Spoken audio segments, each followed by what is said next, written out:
Your dreams are your laboratory. They are your astral classroom. One of the real simple things that you could do before you go to bed at night is to repeat a question of what it is that you want to receive an answer for as you fall asleep.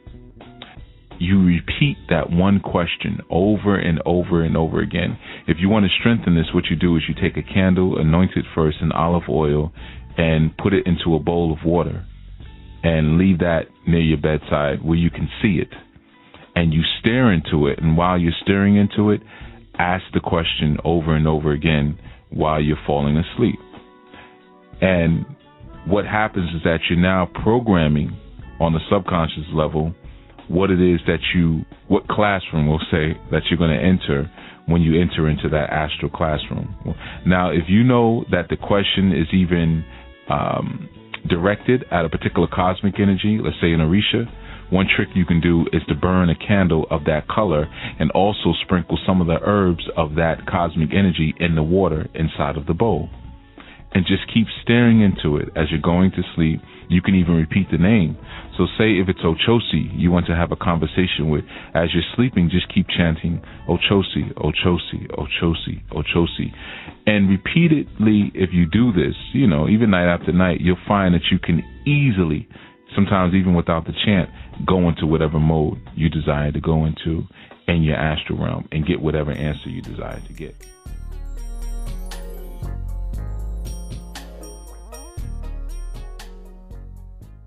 You are now in the realm of enlightenment and transformation. Welcome to Chief Speaks. All music performed and produced by you.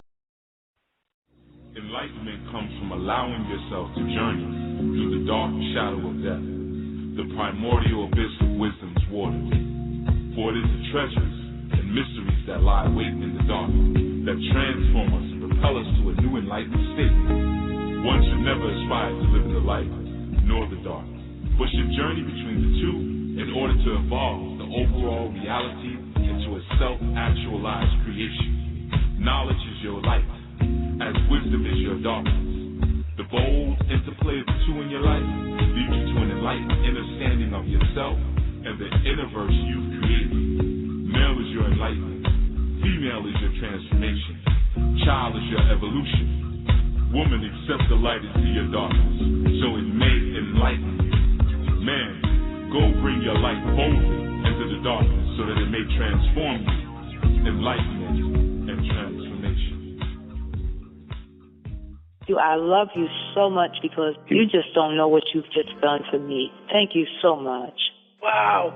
This is like the best call I've had in ages on BTR. So this show was meant for me to be able to hear today, and I'm so thankful. That's his home. Therefore, now a new pathway has now been cut in order to get to the Almighty, where there may not have been one. So the communication with them, if they have enough power and strength to talk to us, the communication will be very clear. That's one of the reasons I don't get into the current events thing too much, because it starts to become a perpetual alarm clock that we just keep hitting snooze on. I speak to the ascended masters, quote unquote. I talk about spiritual stuff, but I also speak about some very practical, we can do today things. Be as natural as you can be with your spiritual. You can't always go by your feelings, because your feelings are corrupted. Your feelings are just as corrupted as everything else, your chakras and everything else. You got to know what's beyond you, and that's why we have elders. We can't do everything. You can't get everything out of books or weekend certification. You can have the most powerful, ancient, oldest, most, as far as you know, truthful tradition in your hands. And if you still have a dirty spirit, you're not going to get anything out of it. You're not going to learn anything. You're not actually going to grow. I try to teach in a way where I make myself obsolete. That's always been my goal, to make myself obsolete. I really wanted to, kind of big you up. I think you're awesome. There's a lot of elders out here right now that want to know what's going on. They're not getting on Twitter and stuff like that, but they want to be up on the new stuff. Sit down and have some conversations with them. It's not always about hearing their story. It's also about being news reporters for them and letting them know, like, yeah, this is what's happening right now. They may tell you something about what happened in Charleston that you couldn't even. Your spirituality has to create sane spiritual family. Okay, and that family exists first inside of you. You have to express the different expressions of that rainbow coalition of spirits inside of you first. Okay, don't let communities hijack that rainbow. The problem is when we come into the conscious community, the dudes are doing the same thing that the women are doing. I just want to say that I really enjoy your show every Sunday, and my friend and I call it going to church. You know, when we call in, we'll be like, you going to church? You know, and I'm like, where have y'all been at? God cannot go against its own truth. So anytime you have an inkling that God is going against its own truth, then God is no longer behaving as God. So therefore, the spiritual community doesn't recognize God. You dig where I'm coming from? Or can we have a new thought? Can we step outside of the books for a second and have a new conversation about hair weaves and wigs? You know, can we have a new conversation about homosexuality? Can we have a new conversation about vegan eating? We doing it's a good day for exorcism. 347-945-7680. Call in and let's build.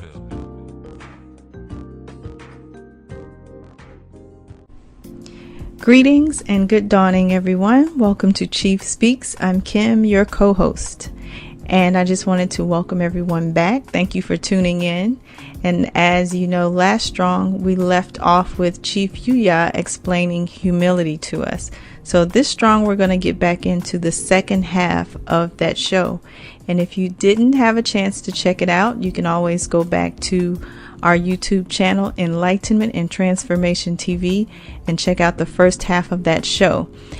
Before we get into the second part, of course, I'm going to go over some Anu business for those of you who are new to Anu Nation and are wondering how to get started and where to go.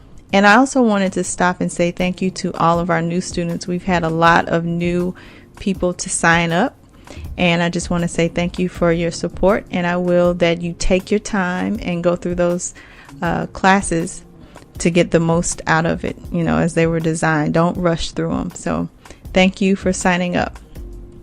So before we get into that second half of the conversation or of the lesson from last strong on humility, I just wanted to say AnuNation.org is the main website for the Spiritual Center.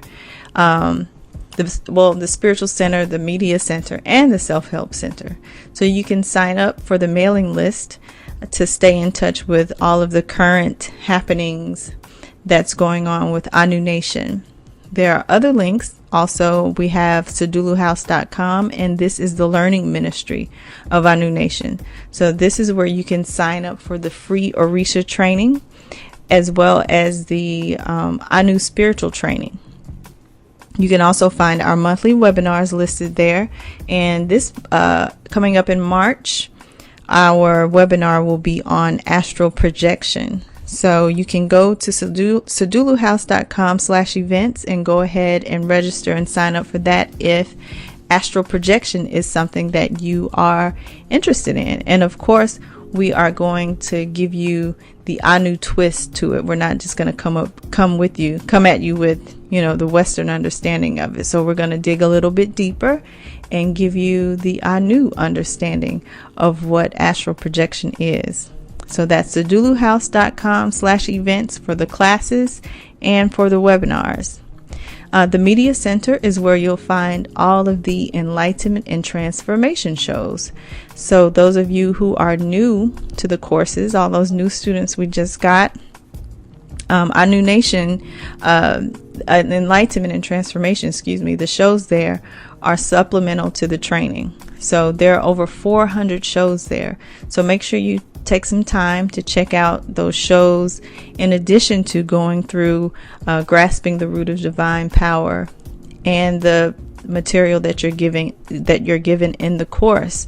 It'll help give you a more complete picture of what's going on, because a lot of people don't understand that the course is not just like an online course. You just click, it's memorization, you know, you answer a few questions and move on. The courses are very interactive, and they are life-changing if you take your time and go through them as directed by Chief Yuya. Don't rush through them and don't skip lessons. So make sure you utilize all of the resources that are available. That's the shows, the books, the webinars. All of the things that we offer are designed to help you get through the different phases of those courses. So right now, of course, the Orisha training and phase 1 are available. The Self-Help Center is where you'll find Osiris Life monthly services. And that's where you go to schedule. You can schedule consultations, monthly consultations. You can have rituals done on your behalf if you're not familiar or not comfortable with ritual work. And you can get one-on-one counseling with Chief Yuya while it's available. Hint, hint. So if you are trying to seriously get some help in straightening some things out in your life and you're ready to make those changes and maybe hear some of the hard things that you may have to hear, and like I said, you really, really want to start making some real changes in your life, sign up for Osiris Life monthly services while they are available. Just a little hint. AlphaOmegaStore.com is our online botanica, and this is where you can find all of our products and services. You'll find a lot of the spiritual supplies that you may need for your rituals, if you've ever gotten a ritual or any direction from Chief Yuya, and if you're listening to the shows, there are tons of rituals, and there are also some free ones on the websites as well. So Alpha Omega Store is where you can go to find some of those hard to find supplies that you may need if you can't find them in your area. And so there you have it. Again, if you're looking to get started with Anu Nation or try to get some information, go to anunation.org and you'll be directed to all of the other websites that we have. And just a reminder, there are links to schedule readings on all of the sites. So usually there's a contact us tab at the top of the page, and that's where you can go to ask questions or to sign up for a reading. You'll also find a support us link on all of the websites where you can make donations, volunteer for projects, or become a sponsor. So if you're looking to kind of build up your brand, you can view our sponsorship kit by clicking the Sponsor Us field under the support tab at the top of the pages. Okay, so I will that those announcements kind of help you out if you were looking for some type of direction. And if you did not hear last strong show on humility, you may be a little bit lost. So you may have to go back into those archives and pick up the show from last strong, because it started to get a little deep right where we stopped last strong. So make sure you go back and check out the lessons on humility from last strong, maybe after this one if you didn't catch it. Or if you did catch it, make sure you break out your pen and pad or your tablet. Most people don't use pencils anymore. I guess that's just me. So we're going to get back into that in just a minute. We're going to take a break for a couple of commercials and announcements, and we'll be right back with Chief Yuya's insight for this strong. Again, I'm Kim, your host, and thank you for tuning in.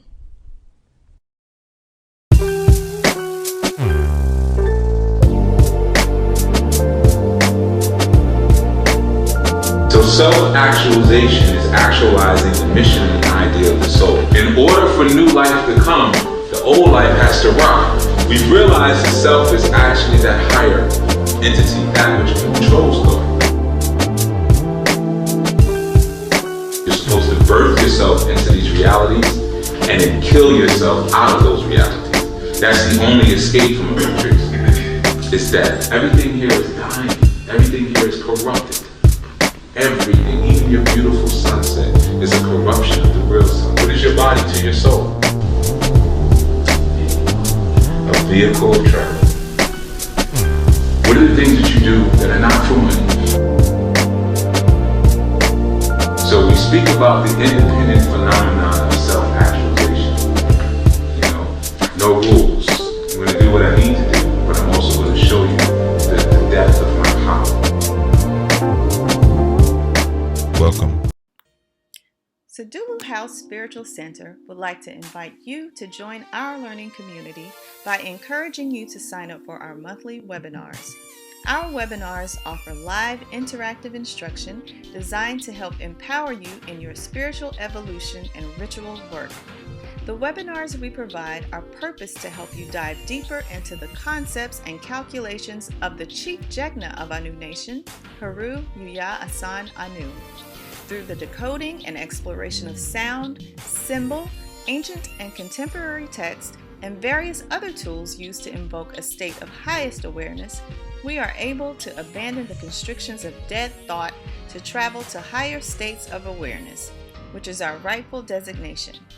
To view our list of webinars, go to saduluhouse.com/events. Topics for 2016 include meditation, spiritual cleansing, astral projection, chakras, crystals, water magic, candle magic, the third eye, animal totems, dreams, and sex magic. Remember, go to saduluhouse.com/events to register. Welcome back to Chief Speaks, and we're just about to get into the second half of last strong show on humility. So we're going to pick right up where Chief left off. And again, if you missed it, you may want to go back to last strong show just to catch up so that you won't be kind of lost, because it started to get a little deep, or at least it did for me. And so you may be a little bit lost, but you can go ahead and finish it out and listen through to the end, and then just kind of go back and catch up on last strong show. Thank you again for tuning in, and here's Chief. Right? So humble, homo, then a releasing of it again. You see? So even in looking at the shapes that your aperture may take on when you're saying certain words, and the forms that your consonants has to take, or the movements of your tongue when you're saying certain words, gives you clues as to what's actually being said there. You see? Or the process, the energetic process that's occurring inside of you and within you when you're engaged in certain things. So we understand that humility, or to humble, is an act of taking what is in the air and condensing it down to something solid again. Then in the Yoruba, when we do the reverse and we want to break back out, we go mokio, meaning I bless you, monibo, right? Monibo, I have here. But mo essentially is I. Okay, mo, I. Reverse it, om. Om brings you back down to the earth element, dealing with the collective consciousness. It takes you closer to the we. Even in Yoruba, we have the term omi, right? And omi is water, right? But omi, O, I always tell you guys, O is the knowledge, wisdom, and understanding. O equals knowledge, wisdom, and understanding, or the owner of the spirit of. Me is I. So Omi, water, is the spirit, or the knowledge, wisdom, and understanding of the owner of I. Well, what is the I? Right? The I isn't this mess. This is falling apart. This looks different throughout the day. So this changes too much to really be the I. The I has to be something eternal. Right? The I doesn't change. So why would the owner of I, or the spirit of I, the knowledge, wisdom, and understanding of the I, which we know is the soul, be related to even water? Because water is a container of consciousness. It holds consciousness. You put it, it comes down from the sky. There's wind, right? Wind represents consciousness or spiritual messages or intelligence. It gets encapsulated in a drop of water and comes down. You see? That's Omi.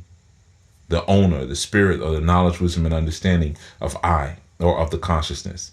Then it hits the earth, and it disperses.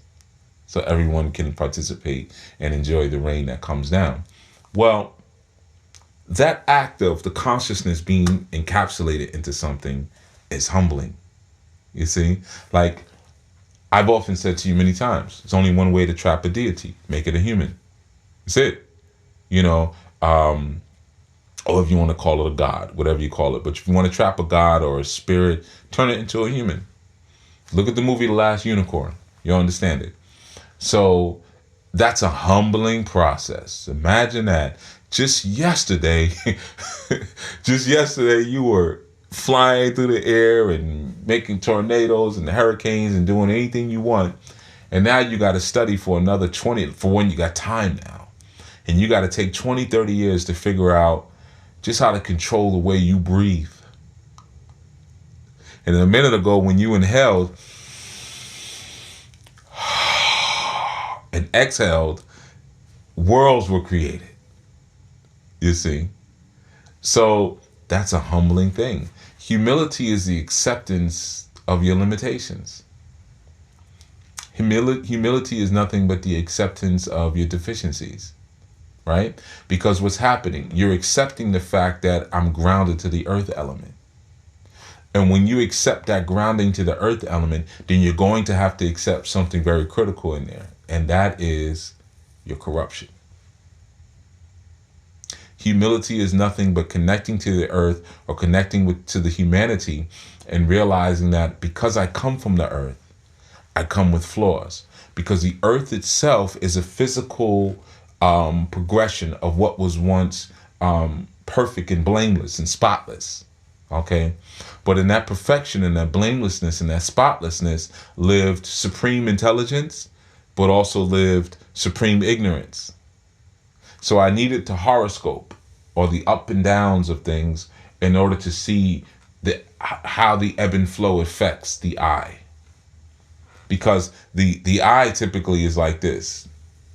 Flatline, death. This is what perfection is. None of this, none of that, right? And when you have humility, you have this. You got to drop, right? We're dropping down. And then we go into the corruption of being. We go into the corruption of doing.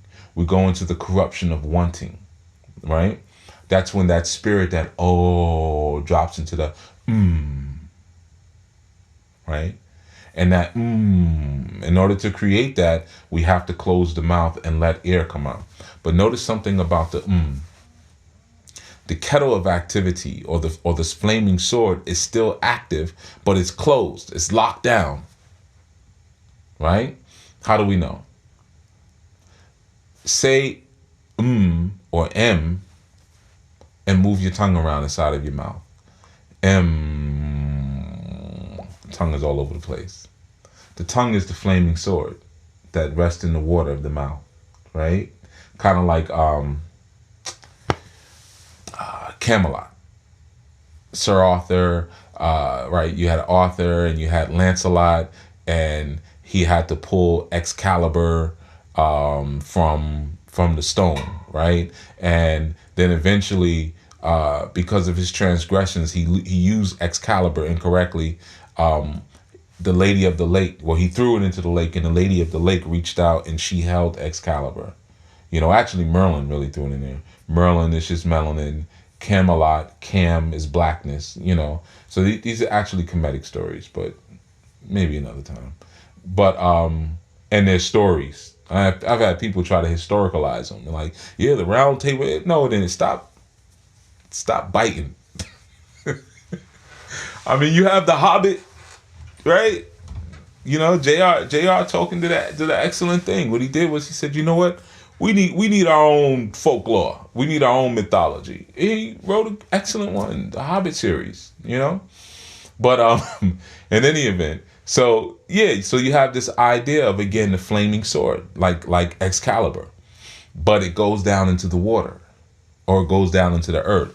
So even though you have the M, it's closed, you can still move the sword around.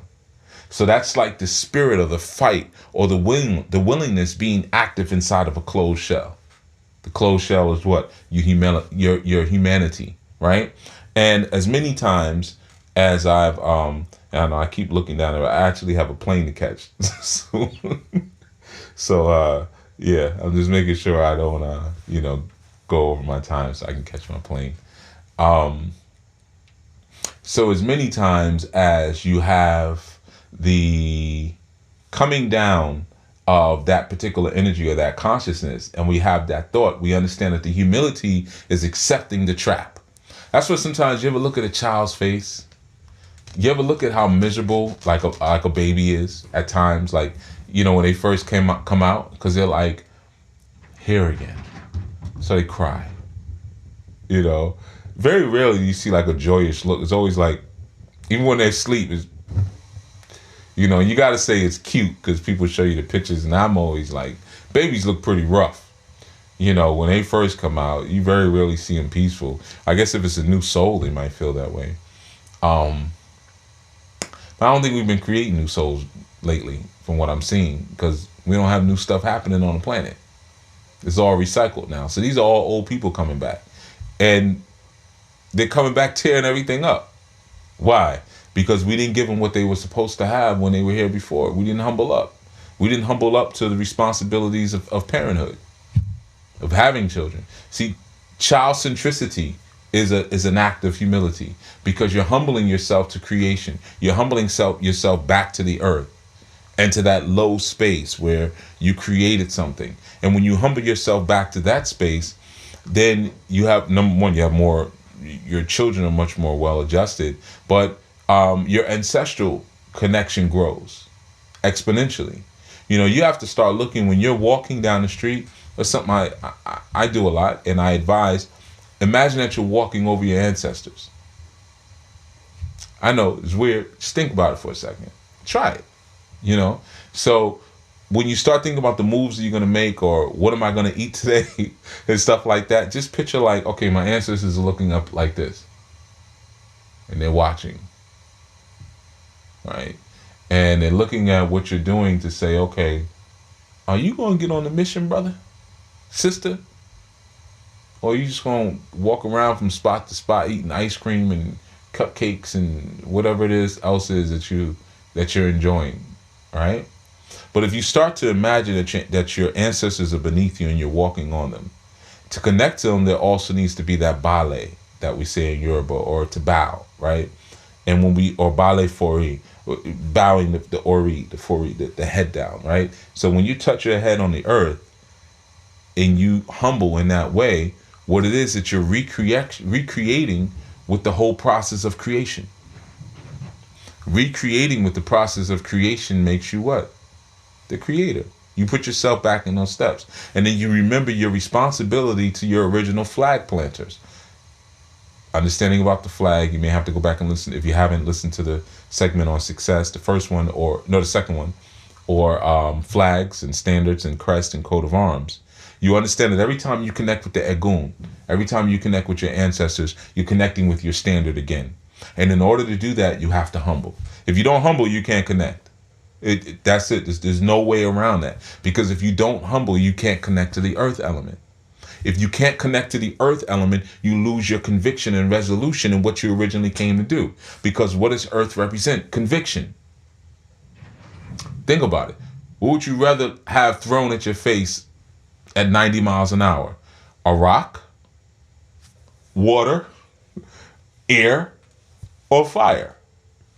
Well, can't leave metal out. Metal is part of the elemental, but that's a part of the earth too. So, you know, or ether. When we throw ether at you, I'm throwing ether now. You know, but of course you don't want a rock thrown at your face, because a rock represents what? That which is immovable. Rock.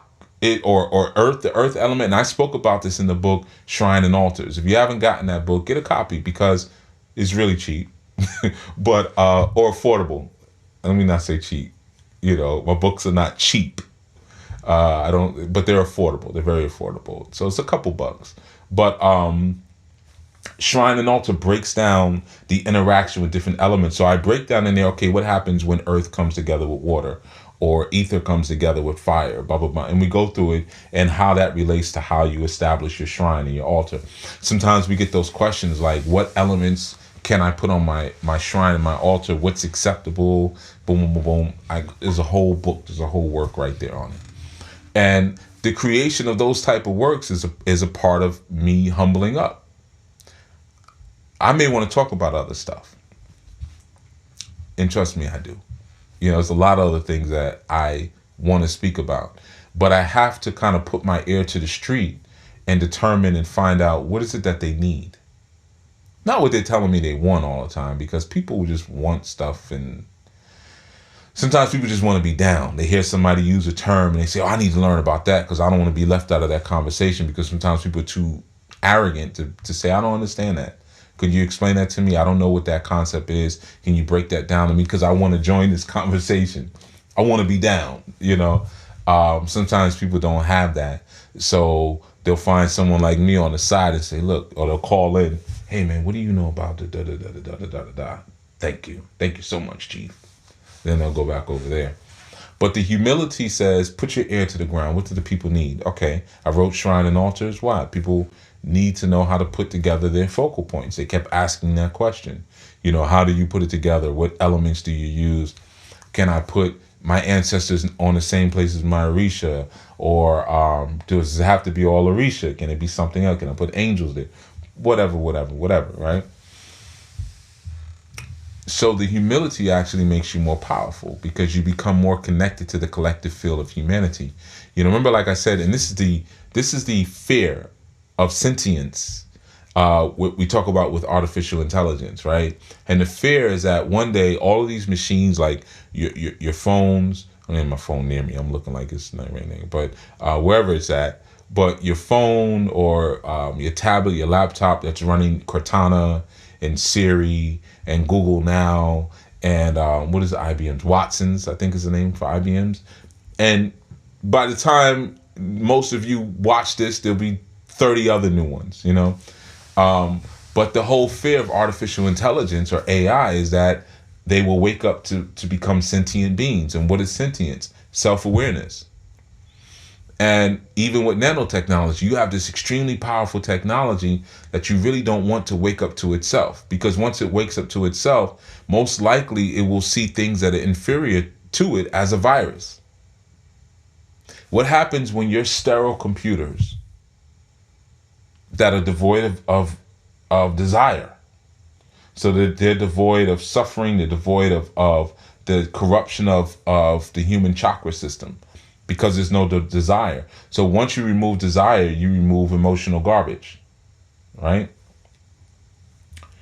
What happens if they wake up? How will they perceive you?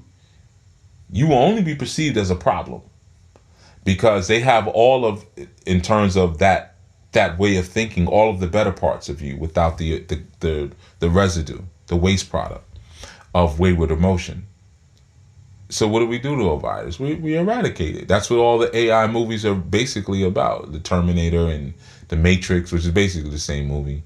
You know, even Dune, if you get into Dune, where the machines actually turn on the humans, right?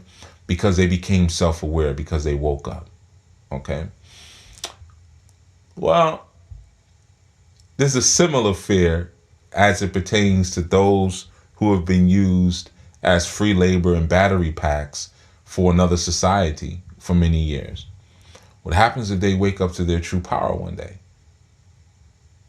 and they realize, wait a minute, man, I wasn't born in sin. No, I'm all right. And I'm strong. I'm really strong. And when I think about things, they happen. And when I write people's names on a list and I make up rituals and I write your name on a list and get a cast iron skillet with some cayenne pepper and throw that list in there and fry it up with some hot sesame seed oil, your life gets real messed up. I just made that up. But see, that's what that black magic mind does. You can make up rituals on the spot because you're always in abstract world. So you start to realize that, wait a minute, my energy comes from abstract world, black magic world, black art world. Why am I serving you? And why are you even here? Am I keeping you alive? Are you a disease that I'm feeding and keeping alive? So the fear is that even those who move like zombies and sheeple will become sentient at some point and become self-aware and become aware of their, or may develop a desire for not just survival, but a desire for expansion, progression, and evolution. You see? So yeah, when we deal with the idea of humility actually brings you to that power place. Because when humility connects you back to the earth element of the earth vibration, it connects you back to the original ideas of what transformed you first. You can't transform without touching the earth. Okay, so that's why when we spend so much time serving the spirit world or following instruction of spirit world, you don't understand that you possess something that world doesn't, and that's the ability and the power to change on a drop of a dime. Some of you, after listening to this segment, will say, you know what, I'm gonna humble up. I'm gonna be this, right? Haru can't do that. Sekhmet can't do that. Shango, he's known, he's the confident, and he's not arrogant. What it is with Shango is that he knows his power. He's not afraid of his own power. So people who are typically not afraid of their own power, we say, oh, you're arrogant. They're not arrogant. They just know what they can do. They know their value and their worth, and they're not afraid of it. I was in a checkout line just yesterday, matter of fact, getting a pair of gloves, and the young woman at the checkout line, like as soon as I walked up, she yawned, like big lion yawn. And I just looked at her and I said, okay, I'm going to be way more exciting next time I come on this line. I didn't mean to do that to you. So, I'm messing with her. So she's laughing and she's like, I'm so sorry. I'm sorry. It's not you. I was like, I know. But we ended up talking about, I don't know how we got there. But she started talking about something, and she ended up talking about, I don't have a man. She said, I don't have a man, and that's fine. And I'm like, listen, I gotta go. I got a plane to catch tomorrow. I got things to do. But those coincidences. So even though I don't really like talking that much, but when those times come where people are expressing, I listen. I enjoy listening. I'm a very intense listener, So I was listening to everything she was saying to that regards, and she was like, the reason I don't have a man is because I know my value and I know my worth. And she was like, and people think I'm conceited. And I was like, no, you're supposed to know your value and your worth. Because if you don't know it, you got to wait for somebody else to know it and tell you what it is. Because typically the person who knows it or sees it before you, they're going to use it.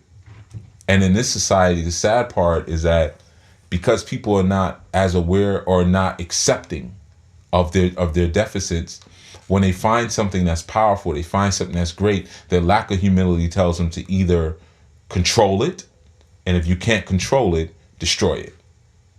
Those are the only choices you get. Control it. Oh, you won't let us control the oil? We're going to blow up the entire oil field. Or you have psychic energy, you have psychic powers, this, that, and you're born in the family and none of us have that? Okay, well, tell me what the numbers are going to be. Well, it doesn't work that way. I don't just get... Okay, tell me if I'm going to get fired next week. Doesn't work that way either. All right, you need to let that stuff go then. You need to get rid of it because you don't know what it is that you're dealing with. And that, So if they can't control it, they want to destroy it, And Shango says, nah, man, you can't destroy me. I'm the most skilled fighter, and you definitely ain't going to control me. That's why Shango people have so much trouble working jobs. I'm looking at her and I'm like, definitely. She had this big red... I don't know if it was a weave or a wig. I did hair for so many years, and you would think I would be able to spot these things right away. But new advances in technology are amazing. They're making these wigs look like weaves.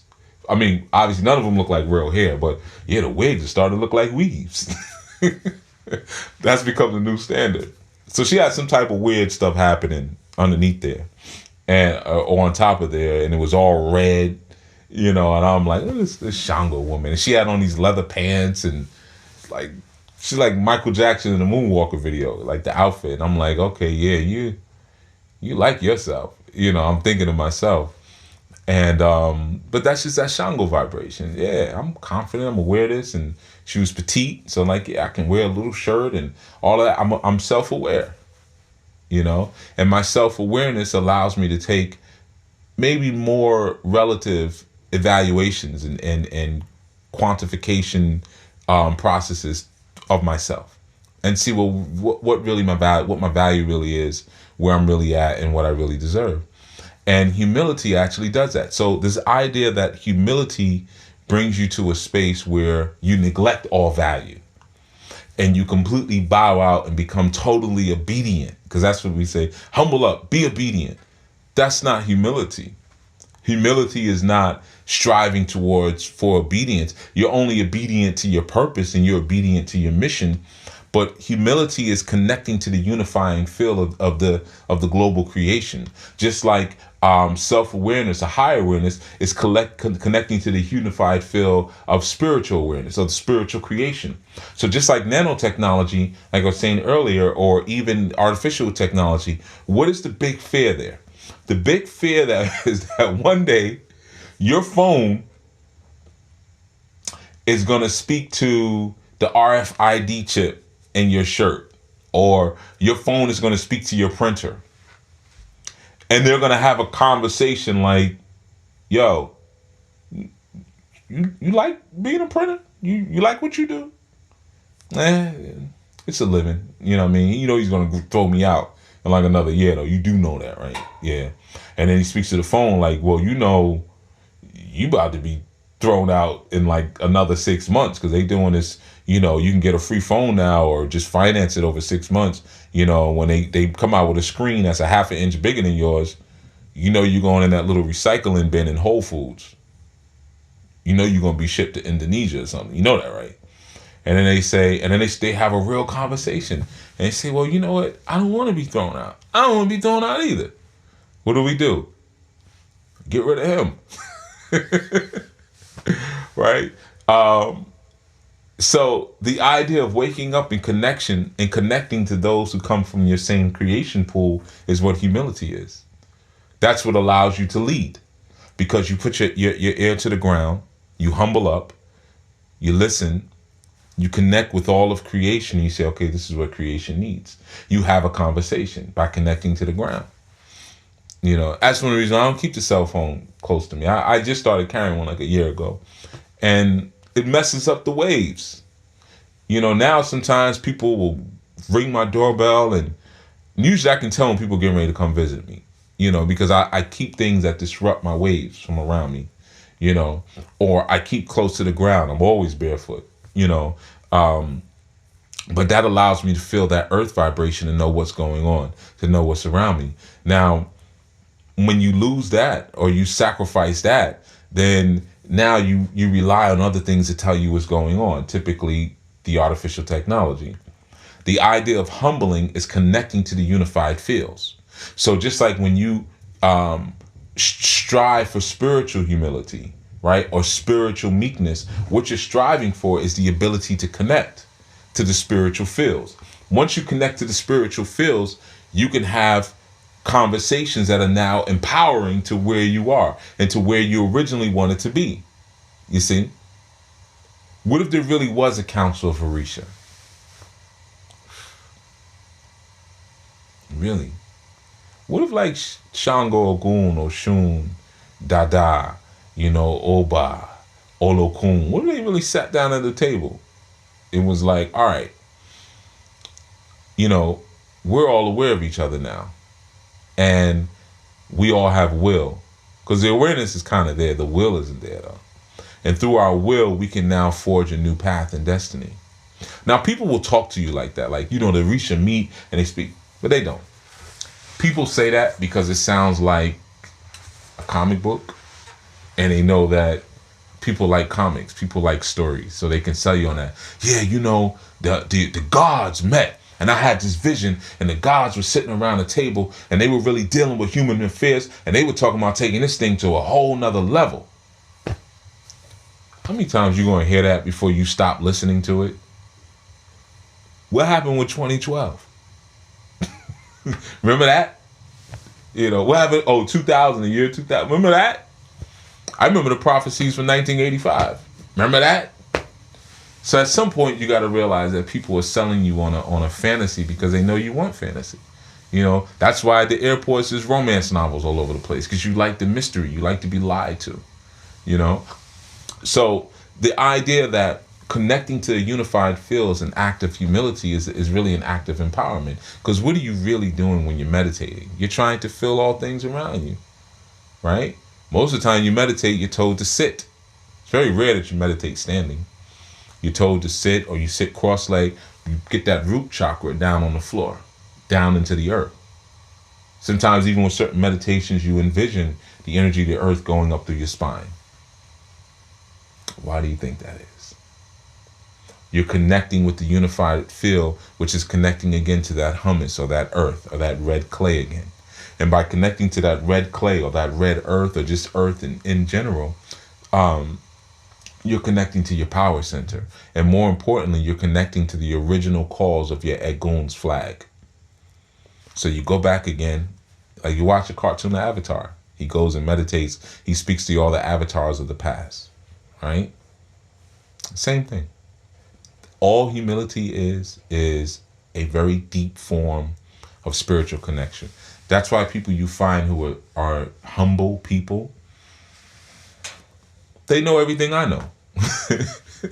Without having to read all the books and all that stuff. Like they already know it. You find people, especially who work with the earth, farmers, wise beyond their years. They just know stuff because they're humble and they're connected to those elements and that earth vibration. Now, they may not be brilliant. They may not have all that air vibration. You know, they may not be brazen and all about showing everybody their farm, which is the fire vibration. They may not be able to really connect with the idea of dissolution and letting things go, or be overly emotional or outwardly emotional, which is that water vibration. But that earth vibration creates a humility where all of the seeds and the wisdom from Orun, because remember it goes from top to bottom, which falls on the earth, they're picking up the seeds right there and breaking them apart. So even in the simplest sense, don't eat food that doesn't have a seed, or eat the seed. Stop eating those apples and throwing the seeds out. You're throwing the good stuff out. I mean, really, just eat. You could just eat the seed. Well, I mean, that was poisonous. You need the skin too. Seeds and skin. That's all you need. But anyway, so ultimately what I'm saying again is humility is a connection to the earth vibration. Humility is a connection not only to the earth chakra, but humility is a connection to the earth. Okay, and once you connect to the earth, you connect to the unified field of ancestral consciousness. When you're connecting to that air vibration, you're connecting to the unified field of spiritual consciousness, or like Orisha consciousness, or, you know, those different streams of consciousness that come down from a room. It's different levels, but you need them all. That's why you have those different elements at work in your body at all time. You know, all the Orisha are working in your body at once. We're going to get into what that means later on. But thank you. This has been another beautiful moment for me to be able to share information with you. And I will entrust that you take this information and you take this guidance and you do what's needed with it. And humble up. It's easy. It's easy. You don't need a shrine. You don't need candles. You don't need rum. You don't need frankincense. You don't need asafoetida. You don't need gin to be humble, to connect to the earth. You don't need any of those things. It's cold out in the Northeast now, but take your shoes off. Walk outside in the earth, you know. Sit on the floor. Sleep on the floor. Eat some root foods. Accept what's wrong with you. Don't flip out when someone gives you constructive criticism. It's an act of humility. Look at yourself and take proper assessment and know your worth, and know even some of your devaluement. Man, I did this, I devalued myself. If I'm a murderer, I devalued myself. Now I could say, well, I did it one time and, but you lost some of your worth. Now you could try to get it back in other ways, but you got to know where your deficiencies are. If you know you're a person who can't take an individual being real rude with you and real nasty and real snide, then acknowledge that deficiency. That's your humility. The acknowledgement of the things that you really need to work on, or the things that are not a part of that original creation, or the purity of that original creation. so you kind of know where your striving needs to be. All right. Thank you. That has been our insight for these Sundays Chief Speaks, because this has been a part 1 and a part 2. And I will speak with you all soon. Thank you all. And you're all welcome to this experience. So I'm going to say it again, even at the end. You're welcome to come back again next Sunday, 11 a.m. Eastern, and be a part of the I New Life Global Ministries family. Until such time, peace.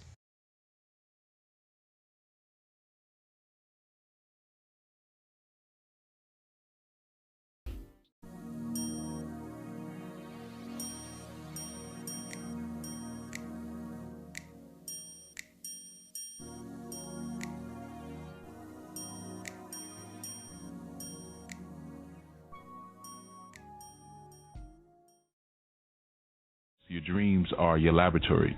They are your astral classroom.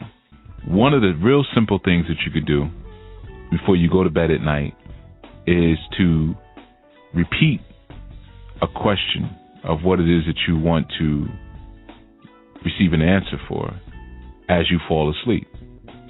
You repeat that one question over and over and over again. If you want to strengthen this, what you do is you take a candle, anoint it first in olive oil, and put it into a bowl of water and leave that near your bedside where you can see it.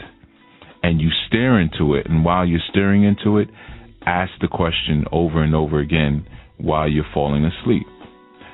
And what happens is that you're now programming on the subconscious level what it is that what classroom we'll say that you're going to enter when you enter into that astral classroom. Now, if you know that the question is even directed at a particular cosmic energy, let's say an Orisha, one trick you can do is to burn a candle of that color and also sprinkle some of the herbs of that cosmic energy in the water inside of the bowl. And just keep staring into it as you're going to sleep. You can even repeat the name. So say if it's Ochosi you want to have a conversation with, as you're sleeping, just keep chanting Ochosi, Ochosi, Ochosi, Ochosi. And repeatedly, if you do this, even night after night, you'll find that you can easily, sometimes even without the chant, go into whatever mode you desire to go into in your astral realm and get whatever answer you desire to get.